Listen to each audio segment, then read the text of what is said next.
Dear students, now we are moving to the next important topic in Unit 2. That is the post hoc explainability models. Okay, already the Unit 1 we already saw. Sorry, Unit 2, the first part, anti hoc models. Now we will see the important topic in another important topic in Unit 2, that is the post hoc explainability models. Okay, please listen carefully. This concept is very important to understand the modern AI system. Right? The post hoc mean after that fact. Okay, that mean the first model first I give a prediction. Okay, so that means the model first give a prediction, after only we try to explain the decision. Okay, so here the explanation is not inside the model. Okay, the explanation. So dear student, most of the today's AI model is like a deep learning and very complex. We can't directly understand how they are work internally. So we use a post-hoc method to explain their behavior. So these explanations are done using the visualization. So feature, importance are approximations. So the main goal here is to improve the trust, understanding and debugging. Okay students, have you understood what postcard mean? So the explanation comes after prediction, not a before. Clear? Okay, let us continue. Okay students, now look at this comparison table carefully. Don't hurry, I will explain very slowly. Okay, in the anti-hoc, the explanation happens during the model design itself. But in the postcard, the explanation happen after the model predict the output. The second one is the anti-hoc models are transparent by the nature. The postcard models are black box models. Third one, the goal of the anti-hoc is built-in interpretability. The goal of the post-hoc is adding interpretability later. So examples of anti-hoc are decision trees and linear regressions. Examples of post-hoc are sharp, lime, grade calm. Okay, usually the postcard models give the higher accuracy but less explainability. Okay students, are you able to see this trade-off clearly? Accuracy versus explainability. So yes, that's the key point here. Have you got it? Okay, now this slide explain why we need a post-hoc methods. Why we need a post-hoc methods. The modern AI system are very complex black box models. Examples include deep neural networks and ensemble models. So direct human interpretation is not possible for the such models. So we need a special methods to understand what the model is doing. So the post-hoc model help us visualize what the model focused on. They help us interpret feature importance. They also help us debug the wrong prediction. Most importantly, they help us build trust in AI decision. For example, a CNN predict an image as a cat, but we don't know why. So we use a GradCam to see which part of this image influenced the decision. Okay students, now you can see the usefulness, right? Have you understood this need clearly? Good. Now let us see the how the postcard methods are classified. So there are the mainly 5 categories. First, feature importance, which means the base methods. Second, the local approximations methods. Third, visualization based methods. Fourth, example based or counterfactual methods. And then fifth, surrogate model approaches. So each category explain the model in a different way. Okay, some explain globally, some explain locally, some explain one prediction, some explain the whole model. Okay student, don't try to memorize now. I will explain each category one by one. Just understand the idea. Have you got the classifications? So, okay, let us move to the first category.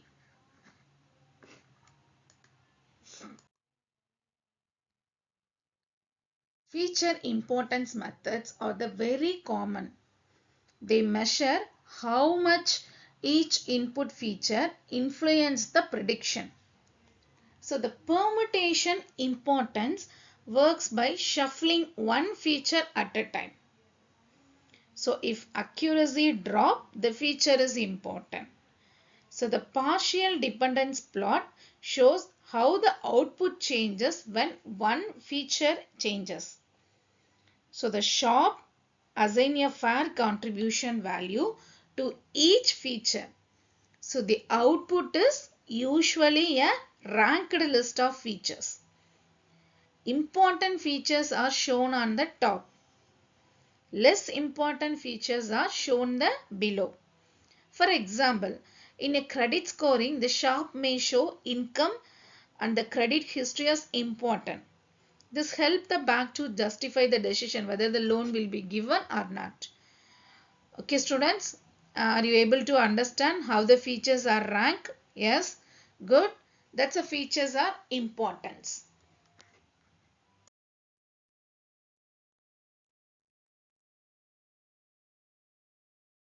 Now the local approximation method. So this method explains one single prediction, not the whole model. So they approximate the behavior around one data point. So LIME is a popular method here. It built a simple linear model near one instant. So we get a local explanation. So the anchors provide the simple if-then rules for prediction. If-then rules for prediction. For example, LIME is a popular method, no? So LIME explain why this one X-ray was predicted as pneumonia. It does not explain the entire model logic. So only that a particular case. Okay student, this is a very useful for the doctors. Have you understood what the local explanation mean? Yes. Okay, good. Now visualization based methods. So these are mainly used in the deep learning models. So especially for CNN. Okay, the CNN is used for image data. So saliency map or highlight the sensitive pixels. The GradCam shows which image region activated the output. So the activation map show the neuron responses. The attention map show whether the model is focusing. For example, GradCam heat map show the red areas. That means the model focused on those regions. So we know why the image was classified as a cat. Okay student, this is a very interesting, right? So visual explanation is easy to understand. Clear till now? Good. Now the example based explanation. So this method show similar training samples. They say this look is like that. Okay, they say this look is like that example. So the counterfactual explanations answer what if questions. For example, if your income was 50,000 more, the loan would be approved. So the user understand how the close they are to decision boundaries. So this help is fairness and transparency. So people can take action based on explanation. Okay.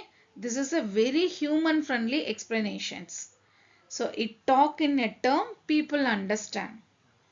Okay, have you understood counterfactual explanation?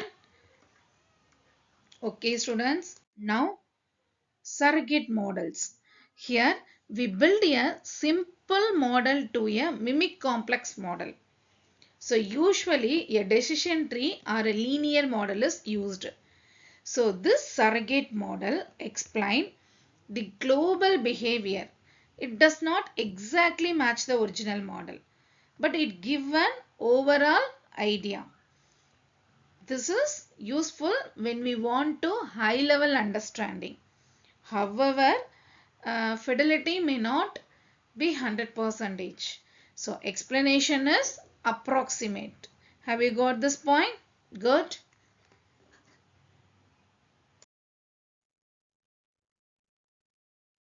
Now can we move the next slide? Comparison model method, comparison table. Now this table summarizes all the methods. Lime is a local explain one prediction. Shop is both local and global. GradCam is used for the images. PDP explain global feature effects. Counterfactual explain what if scenarios. Okay students, this table is very important for your examination for comparison, method comparison of postcoc modes. Please revise it properly. Okay, have you understood how the methods are differ? Now see the advantages. A strength of the postcoc. Postcoc methods can explain any complex model. So no need to redesign or no need to retrain the model. They are excellent for debugging and auditing. They help build trust in the AI system. They are the useful in regulated sector. Okay, this is why uh, postcoc methods are widely used.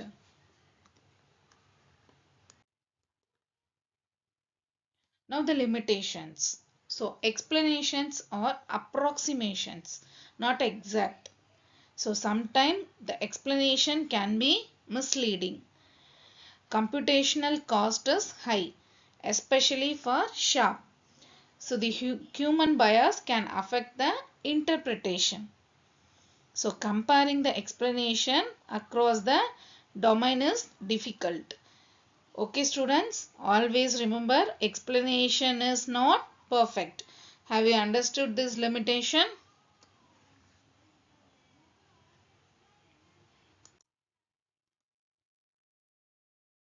Now the application. So the finance uses SHOP for the loan decision. The healthcare uses the GradCam for medical images. The autonomous vehicle uses a attention map.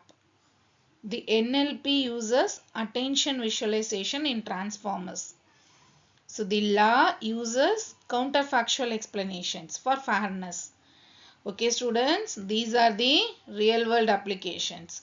Remember at least two for the examinations. Suppose if they are asking.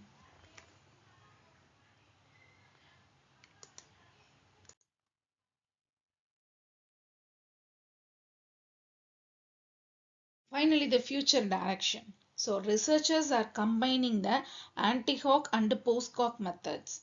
See, the goal is to best accuracy and best explainability. So the hybrid models like a neural addictive models are coming. The future AI system will be transparent by the design. Okay, okay students, that brings us to the end of topic. Have you understood today's sessions clearly? If yes, very good. Thank you. We will see the next slide.